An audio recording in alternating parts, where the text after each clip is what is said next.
देखिए अपने पास जो सिलेबस है सीएमए इंटरमीडिएट का। मैं पहले तो यहाँ पर आपके सामने बात करूंगा फाइनेंशियल अकाउंटिंग के सब्जेक्ट मैटर के बारे में कि हमारा सिलेबस क्या है। इसके अलावा मेरी कवरेज पढ़ाने को लेकर के क्या रहेगी, मतलब मैं क्या क्या कंटेंट आपको कवर कराऊंगा। स्पेसिफिक मेरी एक बुक आती है, उस बुक के अंदर मैंने सारी कुछ कवरेज कर रखी है जो कि मैं आपको दिखाऊंगा। अभी मेरे पास है नहीं, मंगा करके मैं आपको अभी दिखा दूंगा। इसके अलावा एग्जाम का पेपर पैटर्न क्या रहता है उसके अकॉर्डिंगली अपन बातचीत करेंगे। तो देखिए अपने सब्जेक्ट मैटर का नाम जो है वो है फाइनेंशियल अकाउंटिंग।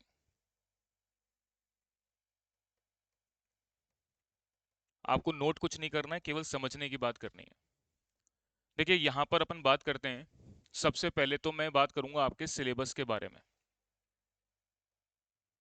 दूसरा मैं बात करूंगा यहाँ पर कवरेज के बारे में।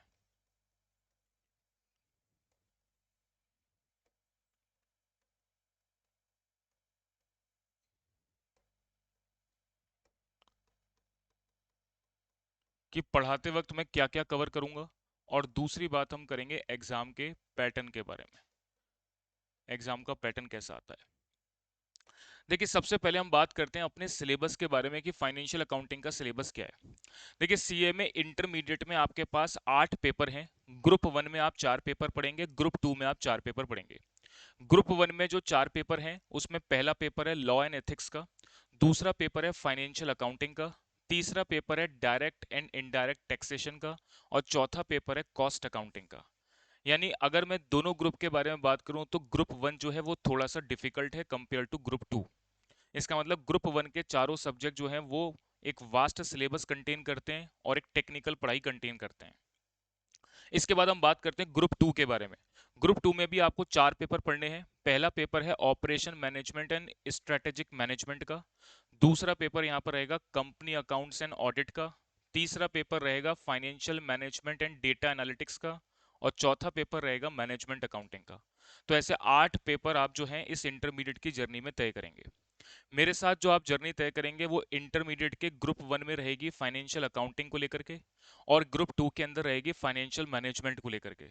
दोनों के अंदर एक कॉमन वर्ड क्या है, फाइनेंस। फाइनेंस का मतलब क्या होता है, पैसा। बड़ी इंटरेस्टिंग चीज है ना, क्योंकि हम ये कोर्स कर भी क्यों रहे हैं, पैसा कमाने के पॉइंट ऑफ व्यू से। तो जितनी भी सारी मेरी बातचीत रहेगी वो आपको एक बिजनेस के पॉइंट ऑफ व्यू से मैं समझाऊंगा कि कल को आप कोई बिजनेस करते हैं या किसी कॉरपोरेट में जाके काम करते हैं तो ये जो भी कंसेप्ट हम पढ़ रहे हैं इनको प्रैक्टिकल लाइफ में कैसे इम्प्लीमेंट करके हम उस बात को पढ़ेंगे कि ये कंसेप्ट आपको मदद कैसे करेंगे किसी कॉर्पोरेट में काम करने को लेकर के। या कल को आप अगर अपना बिजनेस करते हैं तो ये एप्लीकेशन आप कैसे करेंगे। ठीक है ना, चलिए सबसे पहले हम बात करते हैं यहाँ पर पेपर नंबर 6 फाइनेंशियल अकाउंटिंग के बारे में। देखिएगा ये सीएमए इंस्टीट्यूट का स्टडी मटेरियल है, मैं पहले यहाँ से बात कर रहा हूँ। देखिए हमारे पास ये सिलेबस है। सिलेबस में क्या क्या टॉपिक्स हैं सबसे रिलेटेड एक छोटा छोटा ब्रीफ इंट्रोडक्शन मैं आपके सामने रखूंगा पहले तो कि क्या टॉपिक्स अपन पढ़ेंगे। सबसे पहला है आपका अकाउंटिंग फंडामेंटल्स। ये 15% की वेटेज है, मतलब 15 नंबर की कवरेज है। इसका मतलब यहाँ अकाउंटिंग फंडामेंटल्स में बेसिक्स अकाउंटिंग के बारे में बात करेंगे जो आप 11th क्लास की अकाउंटिंग में पढ़ के आए हैं। जी आ जाओ, कहाँ बैठेंगे। देखो एक जना तो इधर आ जाओ आगे।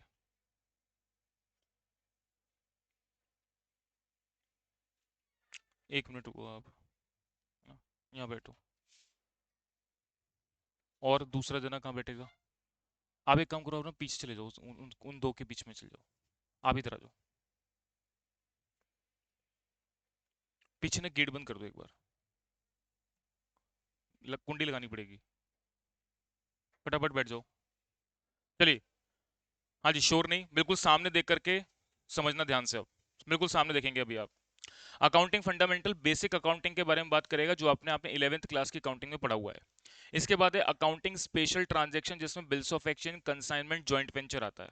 ये कहीं ना कहीं आप फाउंडेशन में पढ़ के आए हैं, लेकिन यहाँ पर एडवांस लेवल के कंसेप्ट आएंगे बिल्स ऑफ एक्सचेंज में भी कंसाइनमेंट में भी। जॉइंट वेंचर में कोई फर्क नहीं है, जो आपने फाउंडेशन में पढ़ा था उसी लेवल का इंटर में है। इसके बाद प्रिपरेशन ऑफ फाइनेंशियल स्टेटमेंट में फाइनल अकाउंट्स, यानी कि ये जो आपने 11th क्लास में ट्रेडिंग पीएनएल बैलेंस शीट पढ़ा था वो है। एनपीओ का चैप्टर है, इनकम्प्लीट रिकॉर्ड्स का चैप्टर है। ये कवरेज आपकी 20% की है। इसके अलावा पार्टनरशिप अकाउंटिंग डिटेल है, जो आपने ट्वेल्थ में पढ़ी है वो तो है ही, साथ में बहुत सारे और एडवांस कंसेप्ट भी यहाँ पर पढ़ेंगे। इसके अलावा अगला सेक्शन आपका है lease accounting, branch including foreign branch, departmental accounts, insurance claim, loss of profit, loss of stock policy, hire purchase and instalment sale transaction, और फिर है अकाउंटिंग स्टैंडर्ड। देखिए ये बात तो ऐसी हो गई, पर मैं डिटेल बातचीत करता हूँ, देखो आपके सामने।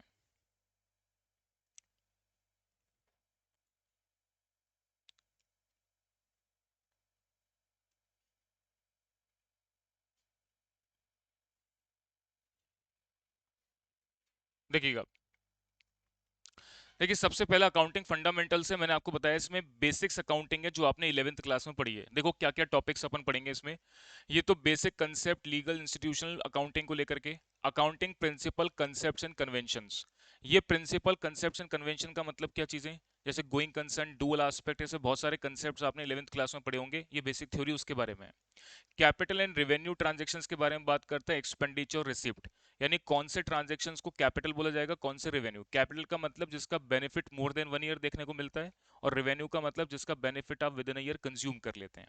मेरी आज की क्लास सिर्फ इंट्रोडक्शन क्लास है, इसमें पूरे सब्जेक्ट मैटर का इंट्रोडक्शन कराऊंगा मैं, ठीक है ना। तो आपको इंट्रोडक्शन पर्सपेक्टिव से पढ़ना है।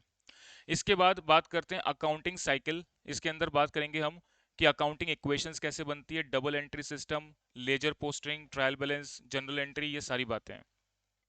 इसके बाद बात करते हैं कैश बुक, एक प्रकार से बैंक रिकंसिलेशन स्टेटमेंट कैसे बनाते हैं, और कैश बुक कैसे बनाते हैं उसके बारे में बात है। ट्रायल बैलेंस कैसे बनाते हैं, डेप्रिसिएशन को लेकर के ट्रीटमेंट है, रेक्टिफिकेशन ऑफ एरर और बैड डेब्ट का ट्रीटमेंट है। ये सब बेसिक्स अकाउंटिंग है जो 11th क्लास में पढ़ी थी। एक सेक्शन एग्जाम के अंदर पूरा आता है जिसमें 14 नंबर का पूरा कंटेंट आपका इसी सेक्शन से देखने को मिलेगा, ठीक है ना। बिल्कुल बेसिक्स अकाउंटिंग के बारे में बात है। इसके अंदर अगर मैं इंपॉर्टेंट पॉइंट ऑफ व्यू से बात करूं तो एग्जाम में bank reconciliation statement, rectification of error, depreciation और बैड डेब्ट का ट्रीटमेंट, ये चार इंस्टीट्यूट के फेवरेट टॉपिक रहते हैं जिसमें से वो पूछता है। इसके बाद हम बात करते हैं bills of exchange, consignment and joint venture के बारे में, है ना। ब्रीफ इंट्रोडक्शन रख रहा हूं, ध्यान से समझना है। बिल्स ऑफ एक्सचेंज का मतलब क्या, ये बात आप समझते हैं कि मैंने किसी कस्टमर को उधार माल बेचा और उससे मुझे ट्रस्ट नहीं है कि वो व्यक्ति मेरे को पैसा टाइमली वापस करेगा, तो अपनी इंश्योरिटी के लिए मैं क्या करता हूँ, एक बिल लिखता हूँ, सामने वाले से एक्सेप्ट करता हूँ और एज एन असेट के तौर पे अपने पास रखता हूँ। ड्यू डेट पे सामने वाला व्यक्ति पेमेंट कर देता है तो अच्छी बात है, नहीं करता तो वो एक रिटन डॉक्यूमेंट के तौर पे मैं उसके ऊपर लीगल कार्यवाही करके पैसा वापस ले सकता हूँ। आज के प्रैक्टिकल जमाने के अंदर क्या बिल्स ऑफ एक्सचेंज की कोई इंपॉर्टेंस है, क्या नहीं है। प्रैक्टिकल जमाने में आज की करंट डेट पे कोई ना बिल लिखता है ना उसको डिस्काउंट कराता है, ना ऐसा कुछ कंसेप्ट होता है। आज की तारीख में आप कहीं भी दुकान पर जाएंगे सिर्फ कैश ट्रांजैक्शंस की बात होती है, उधार से माफी करके एक तरीके का वर्ड लिखा होता है, इसका मतलब कोई उधार में सामान बेचता ही नहीं है। तो बिल्स ऑफ एक्सचेंज की जरूरत भी नहीं पड़ती, और आज की प्रैक्टिकल दुनिया के अंदर बिल्स ऑफ एक्सचेंज नाम का कोई कंसेप्ट नहीं है, क्योंकि हमारे बुक्स ऑफ अकाउंट्स के अंदर या फिर हमारे कंटेंट के अंदर इंस्टीट्यूट ये बहुत टाइम से चला आ रहा है, पढ़ता आ रहे हैं, इसलिए अपने को पढ़ना पड़ेगा। इसके बाद हम बात करते हैं, अगला बिजनेस सेगमेंट है आपका कंसाइनमेंट का। कंसाइनमेंट अकाउंटिंग भी आपने फाउंडेशन लेवल पे पढ़ी थी। कंसाइनमेंट अकाउंटिंग किस बारे में बात करती है, समझना ध्यान से। पता आपको सब है, मैं ब्रीफ इंट्रोडक्शन सबका रखूंगा इसलिए ध्यान से सुनना। कोई भी व्यापारी आदमी अपने बिजनेस को इंक्रीज करना चाहता है और सस्ती कॉस्ट पर इंक्रीज करना चाहता है, तो ये सेगमेंट है कंसाइनमेंट अकाउंटिंग। फॉर एग्जांपल मेरा साइकिल मैन्युफैक्चरिंग का काम है और साइकिल बेचने का काम है। मैन्युफैक्चरिंग भी करता हूँ और ट्रेडिंग भी करता हूँ। कहाँ करता हूँ, जयपुर शहर में। तो मैं मैक्सिमम कस्टमर कहाँ का टारगेट कर सकता हूँ, जयपुर का। लेकिन मुझे अब जयपुर के बाहर जाकर के अलग अलग लोकेशंस पर अपनी साइकिल बेचनी है, तो अलग अलग लोकेशंस पे जाकर के मुझे अपना सेटअप करना पड़ेगा, नई दुकान खोलनी पड़ेगी, स्टाफ रखना पड़ेगा, पूरा हैवी इंफ्रास्ट्रक्चर करना पड़ेगा, तब मैं साइकिल बेच पाऊंगा। तो ये तो बहुत महंगा काम हो गया। तो जनरल तौर पे व्यापारी आदमी अपने बिजनेस को इंक्रीज करने के लिए क्या करता है, अलग अलग मल्टीपल लोकेशंस पर एजेंट हायर करता है। मींस वो कहता है कि साहब आप, मैन्युफैक्चरिंग भी करता हूँ मैं, ट्रेडिंग भी करता हूँ, तो जो ट्रेडर हैं अलग अलग सिटीज के अंदर उनको कांटेक्ट करके कहता है कि साहब आपको मैं साइकिल सप्लाई करूंगा, बस आपको बेचने का काम करना है, और जो भी कमीशन बनता है वो आप ले लेना। तो इसका मतलब जिस व्यापारी आदमी के थ्रू वो अपनी साइकिल बेचने का काम कर रहा है, इंफ्रास्ट्रक्चर भी उसका, स्टाफ भी उसका, मैनेजमेंट भी उसका, बस ये क्या कर रहा है, अपनी साइकिल को सप्लाई कर रहा है और कमीशन बेसिस पर बेच रहा है। तो अगर मुझे अपनी साइकिल अलग अलग लोकेशंस पर बेचनी है और अलग अलग लोकेशंस पर एजेंट हायर करके अगर मैं बेचता हूं, तो इस फॉर्म ऑफ बिजनेस को हम क्या बोलते हैं, कंसाइनमेंट। मेरी बात समझ में आ गई क्या। वहीं एक टॉपिक आप आगे जाकर के पढ़ेंगे, ब्रांच का कंसेप्ट। ब्रांच का एक मैंने टॉपिक बताया था आपको, ये देखो आगे जाकर के एक कंसेप्ट आएगा, इसी में थोड़ी सी बात कर लेता हूं मैं। ये आएगा ब्रांच, फॉरेन ब्रांच, ये एक कंसेप्ट अपन पढ़ेंगे। ब्रांच क्या होती है, भी सेम प्रोसेस पे काम करती है। मींस वहां पर भी कोई कंपनी मान लीजिए जयपुर में सेटअप है और उसको अपना व्यापार बढ़ाना है, मतलब मल्टीपल लोकेशन से अपनी सेल करवानी है, तो वो अलग अलग लोकेशंस पर इंडिया के अंदर ब्रांचेस ओपन करता है, जिसके थ्रू वो माल को बेचता है।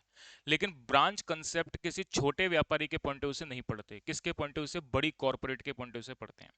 क्योंकि ब्रांच खोलने का मतलब है हैवी इंफ्रास्ट्रक्चर आपको डेवलप करना, यानी जगह लेनी पड़ेगी, बिल्डिंग बनानी पड़ेगी, इंफ्रास्ट्रक्चर सेटअप करना पड़ेगा, स्टाफ रखना पड़ेगा, प्रोडक्ट लगाना पड़ेगा, फिर वो मार्केट में बिकेगा। जैसे बड़े बड़े ब्रांड अगर आप देखते हैं, जैसे डोमिनोज हो गया, उसकी ब्रांचेस कितनी सारी खुली हुई हैं, पूरा सेटअप करता है, अकॉर्डिंगली वो पिज्जा बेचता है। आमतौर पे कोई आदमी पिज्जा बेचना चाहेगा तो ऐसे नहीं बिकेगा। मेरी बातें समझ में आ रही हैं क्या? तो ब्रांच पढ़ा जाता है बड़े कॉर्पोरेट के पॉइंट ऑफ व्यू से, कंसाइनमेंट पढ़ा जाता है छोटे व्यापारी के पॉइंट ऑफ व्यू से। मेरी बात समझ में आ गई? चलिए, इसके बाद हम बात करते हैं, अगला बिजनेस फॉर्म है अपना जॉइंट वेंचर का। जॉइंट वेंचर किसे बोलते हैं? ये एक प्रकार की टेम्पररी पार्टनरशिप है।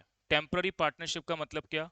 लिमिटेड पर्पस के लिए दो या दो से ज्यादा लोग किसी एक छोटे काम को या एक लिमिटेड काम को करने के लिए मिलते हैं। जैसे ही वो पर्पस पूरा होता है, वो अपने बिजनेस को वाइंड अप करते हैं, प्रॉफिट एंड लॉस डिस्ट्रीब्यूट करते हैं, अपने अपने घर चले जाते हैं। तो जॉइंट वेंचर एक प्रकार से टेम्पररी पार्टनरशिप होती है, जो कि एक लिमिटेड काम के लिए बनाई जाती है। फॉर एग्जाम्पल, मैं और हम दो तीन लोग मिलकर के एक पुल निर्माण का काम लिया हमने। तो हमारा काम क्या है, सिर्फ वो पुल का निर्माण करेंगे, इसलिए तीन चार लोग इकट्ठा हुए, पैसा लगाया, पुल का निर्माण किया। जो पैसा कमाएंगे वो आपस में डिस्ट्रीब्यूट करेंगे और अपने अपने घर चले जाएंगे। तो इसका मतलब यहाँ पर कोई लॉन्ग टर्म बिजनेस चलाना ऑब्जेक्ट नहीं है।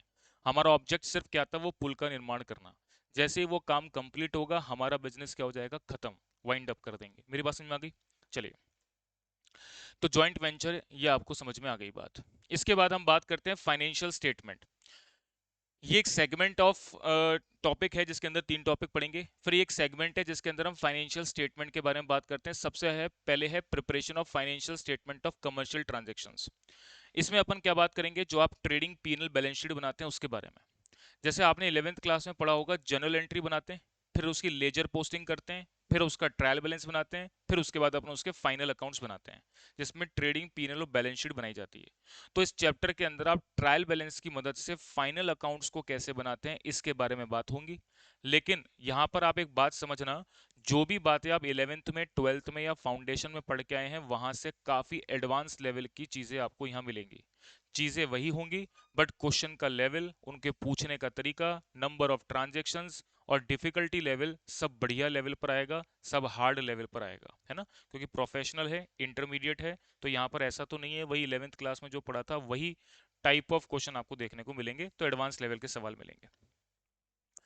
इसके बाद अपन बात करते हैं, अगला चैप्टर है एनपीओ का। एनपीओ पढ़ा है अपन ने, 11th क्लास में था आपके? नहीं, 12th में था, फाउंडेशन में। अच्छा, 11 12th में हटा दिया, पहले हुआ करता था। फाउंडेशन लेवल पर आपने एनपीओ पढ़ा था। एनपीओ का मतलब होता है नॉट फॉर प्रॉफिट ऑर्गेनाइजेशन। ऐसे ऑर्गेनाइजेशन जिनका ऑब्जेक्ट प्रॉफिट कमाना नहीं है, समाज कल्याण का काम करना है। तो ऐसे लोग अपने बुक्स ऑफ अकाउंट को कैसे मेंटेन करते हैं उसको लेकर के बात की जाएगी। आमतौर पर हम जो बुक्स ऑफ अकाउंट एक प्रॉफिट कंसर्न बिजनेस को लेकर के बात करते हैं, तो वहां पर हम ट्रेडिंग पीएनएल बैलेंस शीट बनाते हैं। लेकिन एनपीओ बिजनेस फाइनल अकाउंट्स के तौर पे नहीं बनाता। वो क्या बनाता है, receipt and payment, income and expenditure and balance sheet. ठीक है ना? तो ये सारी बातें अपन करेंगे ऐसे ऑर्गेनाइजेशंस के बारे में जिनका ऑब्जेक्ट प्रॉफिट कमाना नहीं होता है। चलिए, इसके बाद एक सबसे इंपॉर्टेंट चैप्टर आता है इनकम्प्लीट रिकॉर्ड।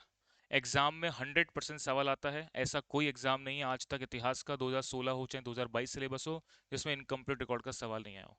पूरा एक सेक्शन कवर करता है, 14 मार्क्स का अकेला पूरा पेपर में ये क्वेश्चन पूछा जाता है। इनकम्प्लीट रिकॉर्ड किस बारे में बात करता है, समझना। इनकम्प्लीट रिकॉर्ड आपने 11th क्लास की अगर बुक देखेंगे तो उसमें था, पर अपने कोर्स सिलेबस का पार्ट नहीं है। इनकम्प्लीट रिकॉर्ड किस बारे में बात करता है? देखो, चैप्टर का नाम क्या है, preparation of financial statement from incomplete records. इसका मतलब क्या है, जो छोटे व्यापारी आदमी होते हैं वो अपनी जो अकाउंटिंग करते हैं वो कच्चे में करते हैं। ध्यान से सुनना मैं क्या बातें बोल रहा हूँ। ये जो अकाउंटिंग कंसेप्ट्स अपन सारे पढ़ रहे हैं, इसका एक ऑब्जेक्ट पता होना चाहिए कि हम जो चीजें पढ़ रहे हैं उसके थीम क्या है, फिर अपन चैप्टर्स के बारे में बातचीत करेंगे, सारी चीजों को पढ़ना शुरू करेंगे। Preparation of financial statement from incomplete record. तो इनकम्प्लीट रिकॉर्ड का मतलब ही क्या हुआ, ऐसे रिकॉर्ड जो कंप्लीट फॉर्म में नहीं है। तो ये कौन करता है, ये करते हैं छोटे व्यापारी। बड़े बिजनेस ऑर्गेनाइजेशन के पास पैसा भी होता है, अच्छे लोगों को वो एम्प्लॉय कर सकते हैं, तो वो अकाउंटिंग सिस्टम भी प्रॉपर रखते हैं। लेकिन छोटे व्यापारी आदमी का मतलब छोटी दुकानें या रेड़ी पटरी वाले बिजनेस, या कोई भी ऐसा बिजनेस आप कह लो जिसके पास ना तो इतने फंड हैं कि वो एक प्रॉपर अकाउंटेंट को हायर कर सकें, ना उनके पास इतनी नॉलेज है कि वो एक अकाउंटिंग सिस्टम प्रॉपरली मैनेज कर सकें, डबल एंट्री सिस्टम पर अकाउंटिंग मेंटेन कर सकें, तो वो कच्चे में अकाउंटिंग करते हैं। कच्चे में अकाउंटिंग का मतलब क्या हो गया, डायरी लिखते हैं, उसमें लिखते हैं साहब आज कितना माल सेल किया, आज कैश में कितना आया, बैंक में कितना आया, किन किन कस्टमर को उधार माल बेचा उनका नाम लिख लिया, राम श्याम मोहन जिनको भी उधार माल बेचा उसको लिख दिया कि राम को 10,000 का सामान बेचा है, और डेट लिख दी साहब इससे पैसा जो है 2 तारीख को लेना है, तो 2 तारीख आएगी अपने आप पैसा ले लेंगे। क्या वो कोई जनरल एंट्री पास कर रहे हैं क्या कि Ram account debit to sales, नहीं, वो केवल राम नाम लिखते हैं, उसके आगे कितना सामान बेचा वो लिख दिया। तो वो क्या करते हैं, अपनी अकाउंटिंग कच्चे में करते हैं, मतलब एक डायरी पे नोट करते हैं। जैसे ही वो ट्रांजेक्शन उसका कंप्लीट होता है उस डायरी को फाड़ के फेंक देते हैं। यानी कि कई सारे परचूनी सॉरी रेडी पटरी वाले बिजनेस क्या काम करते हैं, आज का ट्रांजेक्शन देखते हैं, आज हमारा इतना खर्चा लगा, इतना पैसा आया, इतना प्रॉफिट बना, कहानी खत्म। अगले दिन या 4 दिन बाद पूछोगे कि 4 दिन पहले आपने क्या किया था, उनको कुछ नहीं मालूम। मेरी बातें समझ में आ रही हैं? तो ऐसे बिजनेस ऑर्गेनाइजेशन के लिए ये पर्टिकुलर चैप्टर बनाया गया है। अब क्या होता है, अब मान लीजिए छोटा व्यापारी आदमी को कल को अपने बिजनेस को ग्रो करने के लिए बड़े पैसे की जरूरत है, मींस लोन की जरूरत है। तो वो बैंक के पास जाता है, साहब मेरे को लोन चाहिए। बैंक वाला बोलता है साहब मैं लोन आपको इस शर्त पे दूंगा कि आप मुझे अपना बिजनेस तो बताओ क्या है, कितना टर्नओवर है, कितनी सेल्स है आपकी, क्या प्रॉफिट मार्जिन है, सारी बातें बताओ आप। फिर मैं डिसाइड करूंगा कि आपको लोन कितना देना चाहिए, किस इंटरेस्ट रेट पे देना चाहिए, कितने टाइम के लिए देना चाहिए, बहुत सारी बातें बैंक करेगा, क्योंकि बैंक लोन ऐसे आसानी से नहीं बटेगा। ऐसे केस में अब वो छोटा व्यापारी आदमी प्रोफेशनल पकड़ता है। कौन प्रोफेशनल्स, जैसे cost and management accountant, chartered accountant. वो क्या काम करते हैं, उनके इनकम्प्लीट इंफॉर्मेशन को या इनकम्प्लीट रिकॉर्ड्स को कंप्लीट रिकॉर्ड्स में कन्वर्ट करने का काम करते हैं। यानी कि जो भी आधी अधूरी इंफॉर्मेशन आपने अपने डायरी में लिखी है या आधी अधूरी इंफॉर्मेशन आपके दिमाग में है, वो सारी बातें आप उन प्रोफेशनल लोगों को बताओ।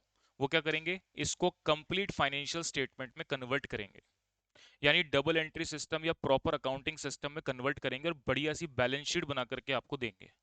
अब आप उस बैलेंस शीट को लेकर के बैंक वाले के पास जाकर के दिखाओगे, तो बैंक वाला उसके अकॉर्डिंगली फिर डिसाइड करेगा कि आपको क्या करना चाहिए। तो इसका मतलब ये छोटे व्यापारी, ऐसे व्यक्ति जो अपना अकाउंट्स इनकम्प्लीट फॉर्म में रिकॉर्ड करते हैं, उसको कंप्लीट फाइनेंशियल स्टेटमेंट में कन्वर्ट करने का काम कैसे होता है, वो इस चैप्टर में हम पढ़ेंगे। मेरी बातें समझ आ गई कि आप सभी को? चलिए, इसके बाद अगला चैप्टर है अपना पार्टनरशिप अकाउंटिंग। ये अपने 12वीं क्लास में पढ़ा हुआ है। एक minute, hello hello hello hello hello hello. हाँ भाई, बातें नहीं करनी है अपने को।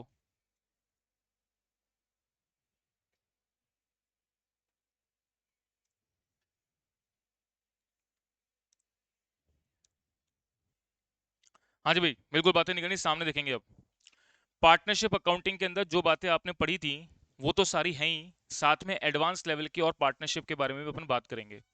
देखिए इसमें क्या है, admission of partner, retirement of partner, death of partner, ये सारी बातें आपने पढ़ी हैं। जॉइंट लाइफ पॉलिसी क्या होती है, इसका ट्रीटमेंट के बारे में आपने नहीं पढ़ा। डिसोल्यूशन ऑफ पार्टनरशिप फर्म आपने पढ़ी है, इंक्लूडिंग पीस मिल डिस्ट्रीब्यूशन क्या होता है ये आपने नहीं पढ़ा। Amalgamation of partnership firm, amalgamation का मतलब क्या होता है, दो पार्टनरशिप फर्म का कंबाइंड होना। तो कंबाइंड कैसे होती है या दोनों अमालगमेट कैसे होती हैं, उसको लेकर के अकाउंटिंग यहाँ पर अलग से पढ़ेंगे। इसके बाद है conversion of partnership firm into company and sale of partnership firm to a company. यानी एक पार्टनरशिप फर्म अगर कंपनी में कन्वर्ट होती है तो उसका प्रोसेस क्या है, या पार्टनरशिप फर्म अपनी फर्म को एक कंपनी को सेल करती है तो उसका तरीका क्या है। तो पार्टनरशिप फर्म से कंपनी कैसे बनाई जाएगी उसको लेकर के बात की जाएगी। Accounting of limited liability partnership, LLP की अकाउंटिंग कैसे होती है उसको लेकर के बात करेंगे। तो जो पार्टनरशिप आपने 12th क्लास में पढ़ी है वो तो सारी है ही, साथ में कुछ एडवांस लेवल की पार्टनरशिप भी और पढ़ेंगे। इसके बाद आगे की बात करते हैं।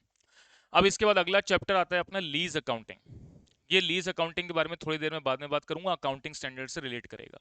इसके बाद ब्रांच के बारे में मैंने आपको बता दिया, व्यापारी आदमी बिजनेस को इंक्रीज करने के लिए मल्टीपल लोकेशंस पर अपनी अपनी ब्रांच ओपन करता है और प्रोडक्ट उसके थ्रू सेल करता है।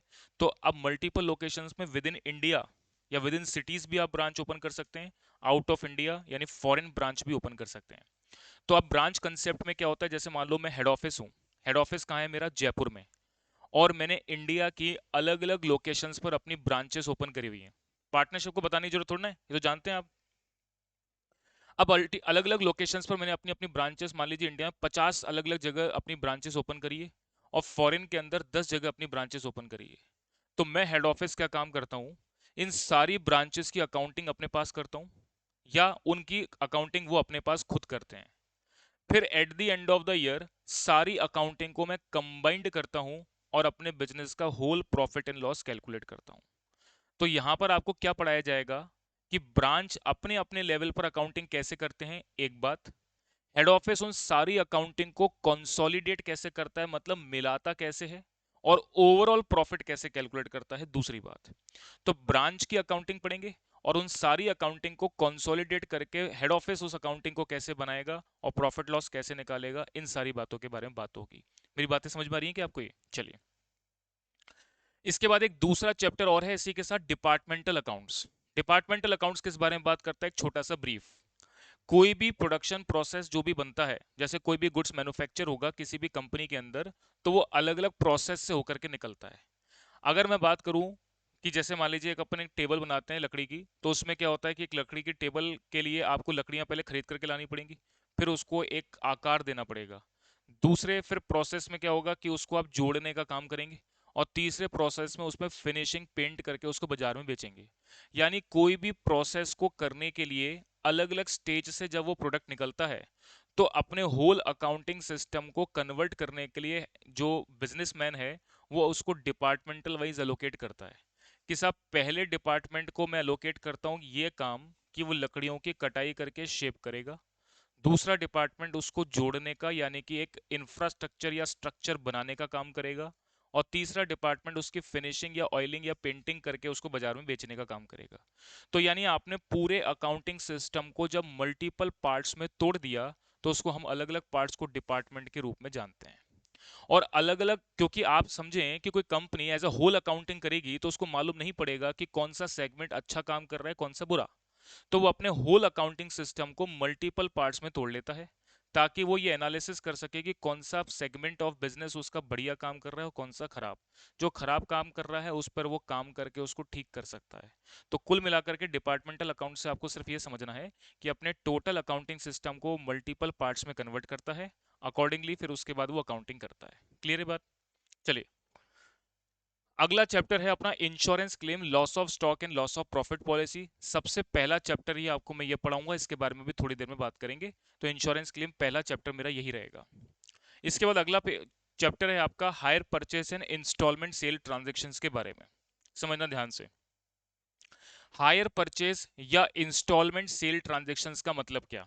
हायर परचेस का मतलब होता है कि कोई भी असेट अगर मैं हायर का मतलब किराए पर परचेस करता हूं या इंस्टॉलमेंट पेमेंट सिस्टम पर परचेस करता हूं, तो इसकी अकाउंटिंग कैसे होगी।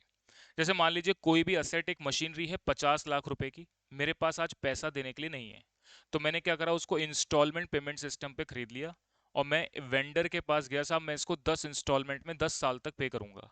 तो क्या करते हैं हम जनरली, एक मुश्त पेमेंट, सबसे पहले एक डाउन पेमेंट करते हैं, मान लो 5 लाख रुपए का, और असेट को घर लिया है। फिर बाकी 45 लाख रुपए के पेमेंट को लेकर के हम किस्तें बना देते हैं, यानी इंस्टॉलमेंट बना देते हैं, और धीरे धीरे उसको 10 साल तक पे करते रहते हैं। तो एक्चुअल में उस असेट का मालिकाना हक मेरे पास कब आएगा, जब मैं वो सारी इंस्टॉलमेंट पे कर दूंगा, तब मालिकाना हक आएगा, तब तक नहीं आएगा। और ऐसे केस के अंदर मैं अपनी बुक्स, यानी मैं कौन, परचेजर, अपनी बुक्स में अकाउंटिंग कैसे करता हूं, एक बात। और जो बेचने वाला व्यक्ति वेंडर है वो अपनी बुक्स में अकाउंटिंग कैसे करेगा, दूसरी बात। ये सारी बातें अपन इस हायर परचेस सिस्टम में पढ़ेंगे। मेरी बात समझ में आ गई? तो कुल मिलाकर के कोई भी असेट या गुड्स इंस्टॉलमेंट पेमेंट सिस्टम पर खरीदी जाती है, जैसे हम अपने रोजमर्रा की जिंदगी में कार परचेस करते हैं, कोई और भी असेट हम परचेस करते हैं, ईएमआई सिस्टम पे परचेस करते हैं ना, तो उसमें जो अकाउंटिंग सिस्टम लगता है वो सारा अकाउंटिंग सिस्टम अपन यहाँ पर पढ़ेंगे। चलिए, अब आते हैं अपन अगली बातचीत, ये है अपना अकाउंटिंग स्टैंडर्ड। अब अकाउंटिंग स्टैंडर्ड के बारे में थोड़ी सी बात करते हैं, देखिएगा ध्यान से। देखिए, अकाउंटिंग स्टैंडर्ड्स क्या हैं, इसके बारे में आपने सुना है, अब ये सारे अकाउंटिंग स्टैंडर्ड यहाँ पर अपन डिटेल में पढ़ेंगे। सारे अकाउंटिंग स्टैंडर्ड नहीं है। भारत देश के अंदर मैंने आपको बताया 32 अकाउंटिंग स्टैंडर्ड बनाए गए थे, जिसमें से 3 अकाउंटिंग स्टैंडर्ड हटा दिए गए हैं। तो अभी एट करंट पोजीशन पर 29 अकाउंटिंग स्टैंडर्ड एप्लीकेबल हैं, और ये अकाउंटिंग स्टैंडर्ड को बनाने का काम करता है चार्टर्ड अकाउंटेंट इंस्टीट्यूट। और इसके अंदर कोई भी चेंजेस करने हैं या सारी बातें हैं, वो सब सी इंस्टीट्यूट इस बात को देखता है। अच्छा, अपन भी बनाते हैं ना कुछ कॉस्ट अकाउंटिंग स्टैंडर्ड बनाते हैं, तो कॉस्ट मैनेजमेंट अकाउंटेंट के पास पावर क्या है, कॉस्ट अकाउंटिंग स्टैंडर्ड बनाने की। और चार्टर्ड अकाउंटेंट इंस्टीट्यूट के पास पावर क्या है, अकाउंटिंग स्टैंडर्ड्स बनाने की। अब अकाउंटिंग स्टैंडर्ड्स क्या है, ग्रंथ हैं। ग्रंथ समझते हैं अपन, जैसे अपन ने सुना होगा ऋग्वेद, यजुर्वेद, सामवेद, अर्थवेद, ऐसे वेद सुने होंगे। उसमें से बहुत सारी चीजें निकली हैं, श्लोक निकले हैं, दुनिया भर की चीजें निकली हुई हैं। तो इस प्रकार से अकाउंटिंग, सारी अकाउंटिंग कहाँ से निकली है, इन ग्रंथों से निकली है, अकाउंटिंग स्टैंडर्ड से। यानी आप कोई भी अकाउंटिंग पढ़ते हैं, चाहे वो डेप्रिसिएशन पढ़ें, चाहे वो बीआरएस पढ़ें, चाहे कुछ भी पढ़ें, सारी अकाउंटिंग कहाँ से निकली है, इन ग्रंथों से निकली है। अब ये ग्रंथ में अगर आपको 29 अकाउंटिंग स्टैंडर्ड पढ़ लिए तो लगभग आपने सारी अकाउंटिंग पढ़ ली। बट हमारे पास यहाँ पर क्या है, अलग अलग अकाउंटिंग स्टैंडर्ड्स हैं, सारे नहीं है। जो है सिर्फ अपन उतना पढ़ेंगे। अभी अकाउंटिंग स्टैंडर्ड के बारे में थोड़ी सी और बात करते हैं। भारत देश में अकाउंटिंग स्टैंडर्ड है, इसका एक एडवांस वर्जन आया है इंड एएस के नाम से। ऐसा आपने सुना, इंड एएस, IND AS, ऐसे बारे में कुछ सुना है कभी? नहीं सुना है। तो अकाउंटिंग स्टैंडर्ड का अपडेटेड वर्जन जैसे आता है ना, मोबाइल अपडेट करते हैं, तो ऐसे ही अकाउंटिंग स्टैंडर्ड को अपडेट किया गया है। किस नाम से? इंड एएस के नाम से। कुछ इंड एएस भी आप पढ़ते हैं, यहाँ नहीं पढ़ेंगे। कहाँ पढ़ेंगे? ग्रुप 2 में कंपनी अकाउंट्स का एक सेक्शन होगा, चैप्टर सब्जेक्ट है company accounts in audit, company accounts में पढ़ेंगे क्या, इंड एएस। बाकी इंडियस कहाँ पढ़ोगे आप सारे? फाइनल में जाकर के एक कॉर्पोरेट फाइनेंशियल रिपोर्टिंग का एक सब्जेक्ट मैटर है, वहां पे पढ़ेंगे। तो मैंने क्या बताया, अकाउंटिंग स्टैंडर्ड, फिर क्या बताया मैंने, इंडियस, फिर एक और कंसेप्ट होता है IFRS। IFRS क्या होते हैं? International financial reporting system. ये क्या बारे में बात करते हैं कि जैसे आप इंटरनेशनल अकाउंटिंग कंसेप्ट्स को पढ़ना चाहें या समझना चाहें तो IFRS के थ्रू समझते हैं। यानी मुझे अगर अमेरिका में बैठे किसी बिजनेस की अकाउंटिंग को समझना है तो मुझे IFRS आने चाहिए। वो IFRS के अंदर वो कॉमन प्रिंसिपल्स लिखे होते हैं या कॉमन अकाउंटिंग सिस्टम्स के बारे में बात की जाती है, जो इंडिया सॉरी वर्ल्ड के अंदर, कोई भी कंट्री के अंदर कोई भी बिजनेस अपना जब अकाउंटिंग करेगा तो उन कंसेप्ट्स के आधार पर करेगा। यानी IFRS ऐसे कंसेप्ट्स के बारे में बात करेगा जो वर्ल्ड वाइड रिकॉग्नाइज सभी कंपनियां उसको फॉलो करती ही करती हैं। तो किसी दूसरी कंट्री के अकाउंटिंग सिस्टम को समझने के लिए हम क्या पढ़ते हैं, IFRS। यहाँ नहीं पढ़ोगे, कहाँ पढ़ोगे? फाइनल में। तो ये अकाउंटिंग स्टैंडर्ड के बारे में। गाप क्या होता है? Generally accepted accounting principles. इसके बारे में थोड़ी बात अभी नहीं करूंगा, बाद में करेंगे। कवरेज क्या है, इंडियस के बारे में एप्लीकेबिलिटी नॉर्मल बातचीत है। चलिए अब बात करते हैं यहाँ पर। सबसे पहला है डिस्क्लोजर ऑफ अकाउंटिंग पॉलिसी। इनके बारे में थोड़ी सी बात कर रहा हूँ, ध्यान से सुनना है। Disclosure of accounting policy AS1 से लेके AS29 तक 29 अकाउंटिंग स्टैंडर्ड है जो लिमिटेड है, अपन को वो पढ़ना है। सबसे पहले AS1 क्या है? डिस्क्लोजर ऑफ अकाउंटिंग पॉलिसीज का मतलब क्या होता है? जब भी हम फाइनेंशियल स्टेटमेंट बनाते हैं, मतलब ट्रेडिंग P&L बैलेंस शीट, ये सारे फाइनेंशियल स्टेटमेंट को प्रिपेयर करके जब इनकम टैक्स के साइट पे साल के अंत पे अपने फाइनेंशियल स्टेटमेंट को सबमिट करते हैं, तो वहां पर बैलेंस शीट के नीचे कुछ नोट्स टू अकाउंट्स के कॉलम बनते हैं। नोट्स टू अकाउंट्स का मतलब ये होता है कि पूरे साल भर जो आपने अकाउंटिंग कंसेप्ट्स को फॉलो करके अपना अकाउंटिंग बनाया है, उसमें क्या क्या मेजर चीजें आपने रखी हैं। फॉर एग्जाम्पल, जैसे मैं अपने बिजनेस के अंदर डेप्रिसिएशन चार्ज करता हूँ SLM मेथड से, तो मुझे मेंशन करना पड़ेगा कि डेप्रिसिएशन हम SLM मेथड से चार्ज करते हैं। या लास्ट ईयर के कंपेयर में करंट ईयर के अंदर कोई भी अकाउंटिंग के अंदर हमने कोई चेंज किया है, उस चेंज को भी उसमें मेंशन करना होता है। जैसे फॉर एग्जांपल मैं SLM बेसिस पर डेप्रिसिएशन चार्ज करता आ रहा था और अब मैंने चेंज करके WDV बेसिस कर दिया इस साल से, तो मैंने अपने अकाउंटिंग सिस्टम के अंदर कुछ चेंज किया। वो चेंज को आपको क्या करना पड़ेगा, नोट्स टू अकाउंट्स में दिखाना पड़ेगा।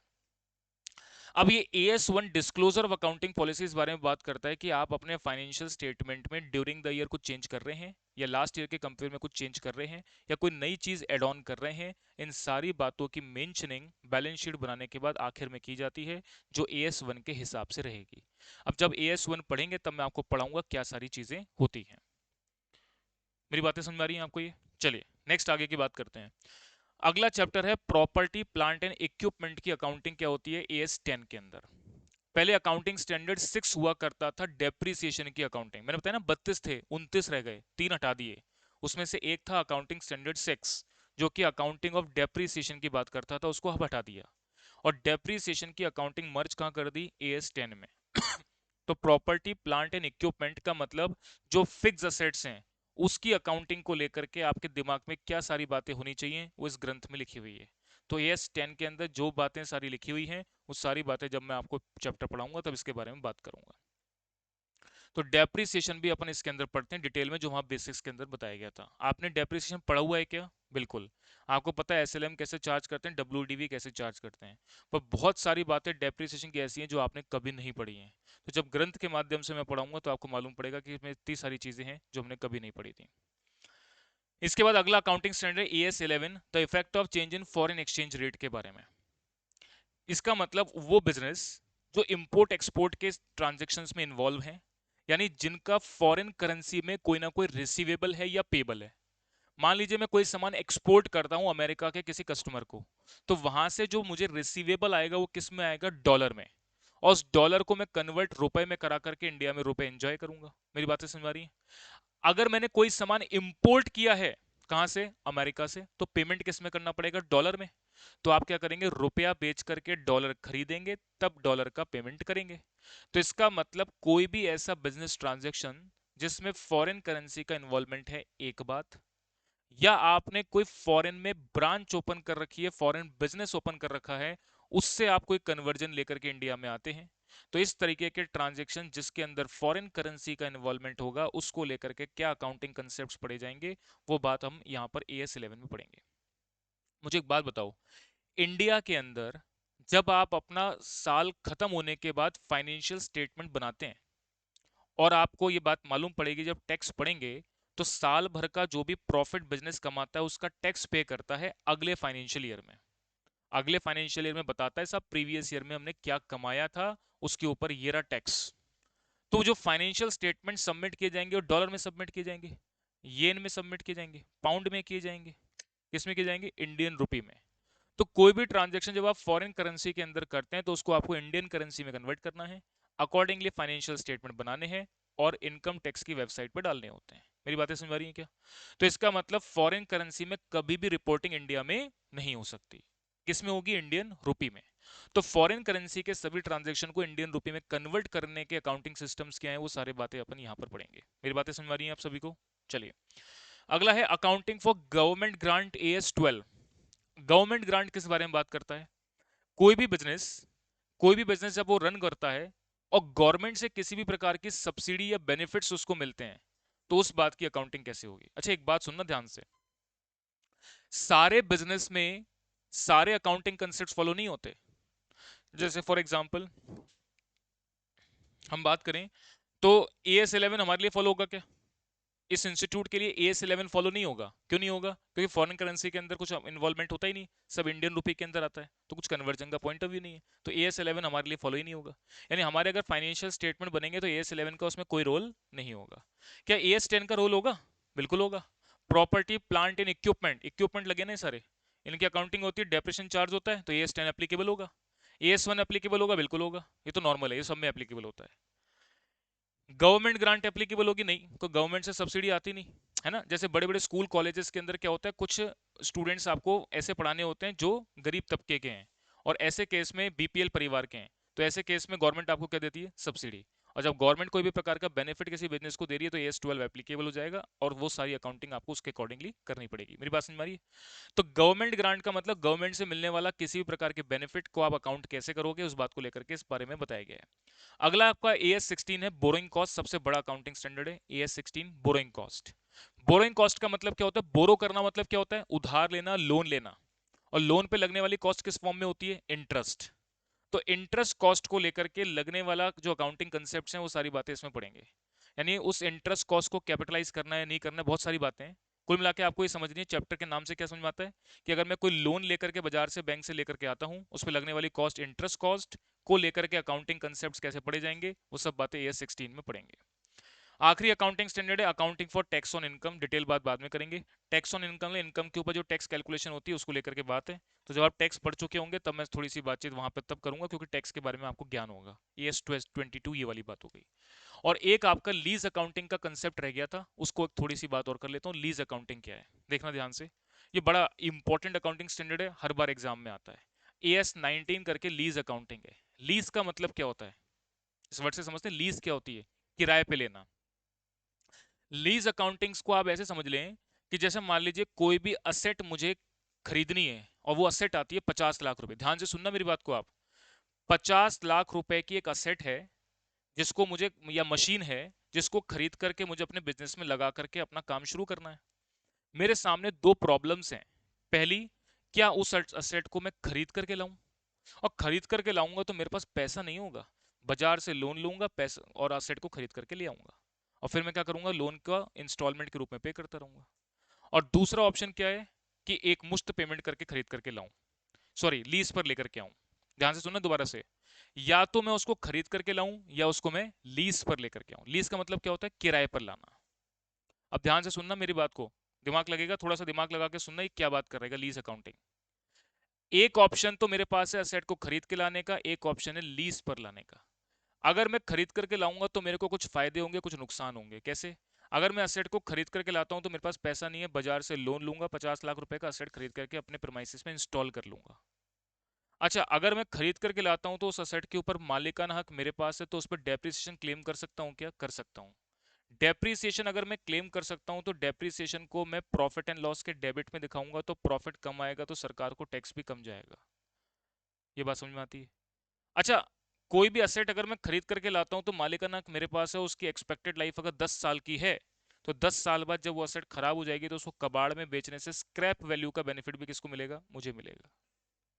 अच्छा, अगर वो असेट खरीद करके लाता हूं तो इंस्टॉलमेंट पेमेंट करूंगा बैंक वाले को, तो उस पर इंटरेस्ट का पेमेंट भी होगा, वो खर्चा होगा, उस खर्चे को पीएनएल के डेबिट पे दिखाऊंगा, तो प्रॉफिट कम आएगा तो सरकार को टैक्स भी कम देना पड़ेगा। तो ये सारे बेनिफिट्स हो गए। नुकसान क्या है असेट को खरीद के लाने के लिए? मान लीजिए 4 साल के बाद कोई नई अपडेटेड टेक्नोलॉजी वाली मशीन मार्केट के अंदर आ गई, अब मैं रिप्लेस नहीं कर सकता, नई मशीन पे आसानी से शिफ्ट नहीं हो सकता, क्योंकि हैवी कॉस्ट मैंने उस पर लगा दी है। हैवी कॉस्ट का मतलब क्या? मैंने उसके ऊपर 50 लाख रुपए इन्वेस्ट कर दिए हैं, तो आसानी से रिप्लेस कर सकता हूँ क्या उस मशीन को? अब नहीं कर सकता, ये लिमिटेशंस हो गई। चलिए दूसरी बात करते हैं। अब दूसरा क्या है, दूसरी मशीन के बारे में बात करते हैं। तो दूसरा ऑप्शन क्या है मेरे पास? लीज पर लेकर के आना। मार्केट में ऐसी बहुत सारी लीजिंग कंपनी है जो असेट को लीज पर मतलब किराए पर देने का काम करती हैं। किराए पर देने का मतलब 50 लाख रुपए की मशीन में किराए पर लाऊंगा, उस मशीन को यूज करूंगा, क्या पे करूंगा? लीज, रेंट पे करूंगा उसको। 3 साल के बाद कोई नई अपडेटेड वाली मशीन मार्केट में आ जाएगी, उस मशीन को वापस करूंगा, बोलूंगा साहब नई मशीन बाजार से चाहिए मेरे को, तो नई मशीन ला करके देगा। क्या आपको मेरी बात समझ में आ रही है? जैसे आपने कभी देखा होगा कि रोड इंफ्रास्ट्रक्चर जो होता है, जो रोड बनती है ना अपने, उसके अंदर बड़ी हैवी मशीनरीज यूज होती हैं, कभी आपने रोड बनते हुए देखा हो। तो जैसे रोड बनाने वाली कंपनी है कोई, सपोज एक एग्जांपल लिया मैंने, HG इंफ्रा, है ना, वो जयपुर में एक कंपनी है ना, सी स्कीम में उसका ऑफिस है HG इंफ्रा, जो कि रोड कंस्ट्रक्शन का काम करती है, गवर्नमेंट के प्रोजेक्ट लेती है। मान लो उसको एक प्रोजेक्ट मिला नागपुर के अंदर हाईवे कंस्ट्रक्शन का। अब उसने सारी मशीनें यहाँ खरीद कर रख ली जयपुर शहर में। अब उसको नागपुर में प्रोजेक्ट मिला है कि वो सारी वो मशीन, इतनी हैवी मशीन नागपुर लेके जाएगी, दुनिया भर का पेट्रोल खर्च हो जाएगा उसका। और उसको हैवी मशीनरी को ले जाना, आज पर ट्रांसपोर्ट करना बहुत मुश्किल चीज होती है, आसान नहीं होता। अब वो क्या कर, अब मान लो उसको दार्जिलिंग के अंदर, ईस्ट के अंदर उसको कोई प्रोजेक्ट मिला रोड कंस्ट्रक्शन का, तो मशीन वहां लेके जाएगी। फिर नागपुर मिला तो वहां लेके जाएगी, फिर कश्मीर मिला तो कश्मीर लेके जाएगी। वो क्या करती है कि वहां दार्जिलिंग शहर में आसपास का कोई लीजिंग कंपनी को पकड़ती है, उससे असेट लीज पर देती है, रोड कंस्ट्रक्शन करती है, उसको वापस दे देती है, और फिर गवर्नमेंट से पैसा उठाती है और अपने दूसरी जगह चलती है। क्या आपको मेरी बात समझ में आ रही है? तो लीज पर लेने का मतलब क्या होता है, हैवी मशीनरी जनरली लीज पे ली जाती है। तो बिजनेसमैन के सामने दो पॉइंट्स होते हैं, या तो असेट खरीद करके लाओ या लीज पर लेकर के आओ। जिस ऑप्शंस के अंदर उसका लीस्ट कैश आउटफ्लो होगा, यानी कम से कम पैसा लगेगा, वो ऑप्शन वो ऑप्ट करेगी। ये सारी बातें अपन लीज अकाउंटिंग वाले कंसेप्ट में पढ़ेंगे। मेरी बातें समझ आ गई क्या आपको? तो ये मैंने पूरे सब्जेक्ट मैटर का इंट्रोडक्शन और सिलेबस के बारे में आपको बताया। ये 8 सिलेबस के अंदर मैं बता देता हूँ, 8 जो सब्जेक्ट्स पढ़ोगे आप, सबसे बड़ा सिलेबस है फाइनेंशियल अकाउंटिंग का और डायरेक्ट एंड इनडायरेक्ट टैक्स का। और ये दोनों ही सब्जेक्ट कहाँ पाए जाते हैं? ग्रुप 1 के अंदर। यानी मेरा आज से कोर्स शुरू होगा तो टिल जब तक आपका 31 जुलाई आएगी तब तक कोर्स चलेगा। बहुत बड़ी सारी बातें हैं, डिटेल बातचीत है। 3 से 4 कॉपियां आपकी इसके अंदर भरेंगी, और इसके अंदर मैं क्या क्या कंटेंट की कवरेज कराऊंगा वो बता देता हूँ। तो देखो ध्यान से, अब कवरेज के बारे में बात कर लेते हैं। कवरेज में सिलेबस 2022 इंस्टीट्यूट का स्टडी मटेरियल टॉपिक पढ़ाऊंगा, उसके सारे कंसेप्ट्स आपको लिखवाऊंगा, सब समझाता हुआ चलूंगा। मॉड्यूल के जितने भी क्वेश्चंस हैं वो सारे सॉल्व कराऊंगा सिलेबस 2022 के। ओल्ड सिलेबस 2016 जो है उसके भी सारे क्वेश्चंस मैं आपको कराऊंगा। और 2016 सिलेबस से, यानी कि जो पहला पेपर जून 2017 में हुआ था 16 सिलेबस का, 16 सिलेबस का पहला पेपर कब हुआ था, जून 17 से लेकर के आज तक जितने भी पास्ट एग्जाम के क्वेश्चंस आए हुए हैं सारे मैंने अपनी बुक में मेंशन कर रखे हैं, वो सारे क्वेश्चंस भी मैं आपको कराऊंगा। यानी मेरी बुक में अगर आप जाएंगे तो वहां पर आपको 3 हेडिंग मिलेंगी। एक मिलेगी प्रैक्टिकल क्वेश्चंस के नाम से, यानी स्टडी मटेरियल क्वेश्चंस के नाम से, उसमें सिलेबस 2022 के सारे क्वेश्चन होंगे। फिर एक हेडिंग मिलेगी एक्स्ट्रा प्रैक्टिस क्वेश्चंस के नाम से, उसमें 2016 सिलेबस के क्वेश्चन मिलेंगे। फिर एक हेडिंग मिलेगी पास्ट एग्जामिनेशन क्वेश्चंस के नाम से, जून 17 से लेकर के आज तक के सारे क्वेश्चंस आपको उसमें मिलेंगे। तो मैं सिलेबस 2022, सिलेबस 2016 और पास्ट एग्जाम के सारे क्वेश्चंस कवर कराऊंगा हर चैप्टर वाइज। क्या आपको मेरी बात समझ में आ गई? ये कवरेज रहेगी। और इस कवरेज के बाद आपको एक्स्ट्रा कुछ करने की जरूरत नहीं है, इतनी कवरेज कर लेंगे, मल्टीपल टाइम्स रिवाइज करेंगे, इनफ है अपने लिए। इसके बाद एग्जाम के पैटर्न के बारे में थोड़ी सी बात कर लेता हूं, उसको आप समझना ध्यान से।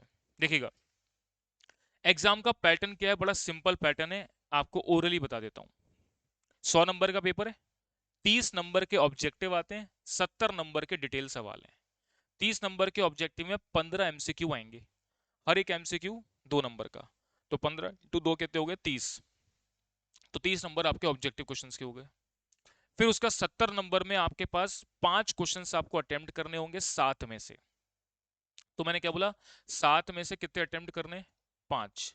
7 में से कोई से 5 अटेम्प्ट करने हैं। हर एक क्वेश्चन कितने नंबर का है, 14 मार्क्स का। तो 14 इंटू 5 करोगे कितना हो गया, 70 मार्क्स की कवरेज होगी। तो 5 क्वेश्चन अटेम्प्ट करने 14 नंबर के। पर 5 क्वेश्चन ऐसे नहीं आते, ये एक क्वेश्चन आएगा, उसके अंदर 7 नंबर के 2 सवाल होंगे, 7 नंबर के 2 सवाल, 7 नंबर के 2 सवाल, 7 नंबर के 2 सवाल, 7 नंबर के 2 सवाल, कितने हो गए, 10 सवाल हो गए। तो 10 सवाल करने पड़ेंगे तब वो 70 नंबर स्कोर होगा। तो 10 सवाल करने, फाइनेंशियल अकाउंटिंग का पेपर है, लेंथी बनता है। 12th की अकाउंटिंग से थोड़ा सा आपको एक्सपीरियंस हो गई है ना। तो यहाँ पेपर ऐसा बनता है कि साहब पेपर तो अच्छा बनेगा ही ना भाई, प्रोफेशनल एग्जाम है। 3 घंटे का पेपर होगा, लिखते रहेंगे 3 घंटे तक, वो एग्जामिनर कॉपी छीनने आएगा, तब तक भी लिखते रहेंगे, आप उसको बोलेंगे सब आगे से बटोर लो, नहीं वो छीन के ले जाएगा। कहने का मतलब है अकाउंटिंग का पेपर बनता है बड़ा जबरदस्त, बढ़िया बनता है, अच्छा वाला बनता है। मेरी बातें समझ आ रही है? लेकिन हम उसको 2.5 घंटे में कर सकते हैं, 2 घंटे 45 मिनट में कर सकते हैं। वो स्मार्ट अप्रोच, प्रैक्टिस और मेहनत सब उस पर डिपेंड करता है। हो सकता है क्या? बिल्कुल आराम से हो सकता है। स्मार्ट चीजें चाहिए, कैसे चाहिए, सारे कंसेप्ट्स पता होना चाहिए, प्रैक्टिस होनी चाहिए, मल्टीपल टेस्ट दिए होने चाहिए, कॉन्फिडेंस होना चाहिए, तब ये सारी बातें बनती हैं। ये सारी बातें आज बताने का कोई मतलब नहीं है, क्योंकि आपको पता ही नहीं सिलेबस में क्या पढ़ना है। तो जब सिलेबस खत्म होगा तब इन सारी बातों के बारे में बातचीत करूंगा कि पेपर का अटेम्प्ट करने का तरीका क्या होता है।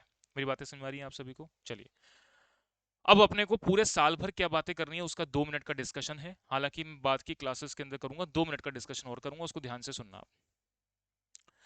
मैं इंटरमीडिएट के अंदर फाउंडेशन लेवल आप सब लोग मेरे से पढ़े है ना, चलता वाली बात थी फाउंडेशन के अंदर कि मैं कुछ नहीं बोलता था है ना। तो इसका मतलब इंटरमीडिएट के अंदर जो भी क्लासरूम स्टडी रहेगी, पिन ड्रॉप साइलेंस करके आपको पढ़ाई करनी है ना। क्योंकि टेक्निकल कंटेंट पढ़ेंगे, टेक्निकल कंसेप्ट्स पढ़ेंगे, बिल्कुल भी मेरे को जो आवाज़ें हैं या फिर उस तरीके की बातें हैं, न्यूसेंस है, वो मुझे बर्दाश्त नहीं होगा। बहुत सिंसियर तरीके से पढ़ाई करेंगे, कोऑपरेट करते हुए पढ़ाई करेंगे। कोई भी बच्चा गलत तरीके से अगर करता हुआ पाया गया, मैं उसको बाहर कर दूंगा है ना। बहुत स्ट्रिक्ट टीचर हूँ मैं इंटर फाइनल के अंदर, जबरदस्त स्ट्रिक्ट, आप देखेंगे वो आपको पता लगेगा, क्योंकि पढ़ाई से नो कॉम्प्रोमाइज। दूसरा, ये साल आपके जीवन का संन्यास वाला साल है। संन्यास का मतलब क्या होता है, कोई छुट्टी नहीं करनी, कुछ नहीं करना। आपके अभी सिलेबस, प्राइम बैच का सिलेबस मैं बता देता हूँ, अभी शुरू हुआ है। ये आपके अभी सेमेस्टर एग्जाम खत्म होंगे, 2 जनवरी 3 जनवरी तब तक खत्म होंगे। और जैसे ही सेमेस्टर एग्जाम खत्म होंगे, ये हमारे 4 सब्जेक्ट तुरंत मिलकर के 6 और 6 के बाद 8 हो जाएंगे। यानी जनवरी में आप 8 सब्जेक्ट पढ़ना शुरू कर देंगे। तो आप सोचें, 8 घंटे की जब आप पढ़ाई कर रहे हैं और आपने 3 दिन का ऑफ कर लिया है ना, शादी में जाना है सर 3 दिन, तो इसका मतलब एक दिन में बैकअप कितने घंटे का, 8, 3 दिन में कितना, 24 घंटे। अब 24 घंटे की मूवी देखनी है आपको कभी ना कभी, तो आप देख पाओगे क्या? पॉसिबल ही नहीं। 3 घंटे की मूवी देख के दिमाग थक जाता है अपना है ना। तो इसका मतलब 24 घंटे का बैकअप अगर इकट्ठा हो गया ना, तो आपके जीवन का कल्याण हो गया फिर। और संडे वाले दिन में आप उसको कवर अप नहीं कर पाएंगे। तो इसीलिए मैं आपको बता रहा हूँ, ये जो पढ़ाई है ऐसी पढ़ाई नहीं है जो आज तक आपने पास्ट में करी है। तो इसलिए बहुत सिंसियर होकर के, सबसे पहली चीज़ है डेली क्लास अटेंडेंस। मैं 3 बातें बड़ी इंपॉर्टेंट बोलने जा रहा हूँ आज आपको। क्लास रेगुलर रखना आपके लिए मैंडेटरी है, बार बार बोलूंगा, रेगुलर रखना इंपॉर्टेंट है, पहली बात। दूसरा, कॉपी बहुत बढ़िया तरीके से मेंटेन करनी है। यानी जो भी कंसेप्ट्स मैं लिखवाऊंगा, जितने भी क्वेश्चंस कराऊंगा चैप्टर खत्म होने के बाद, ये इंश्योर होना चाहिए कि हमने सिलेबस 2022, 16 और पास्ट एग्जाम के सारे क्वेश्चंस अपने कॉपी में सॉल्व कर लिए क्या। यानी कॉपी एक नंबर मेंटेन होनी चाहिए, क्योंकि ह्यूमन टेंडेंसी, आप कोई भी चीज पढ़ेंगे 25-30 दिन बाद आप सब भूल जाएंगे, और हर दिन आप नया नया कंटेंट पढ़ते जाएंगे, तो आप जो आज जनवरी में पढ़ेंगे वो आप जुलाई तक पहुंचते पहुंचते साफ हो जाएगा।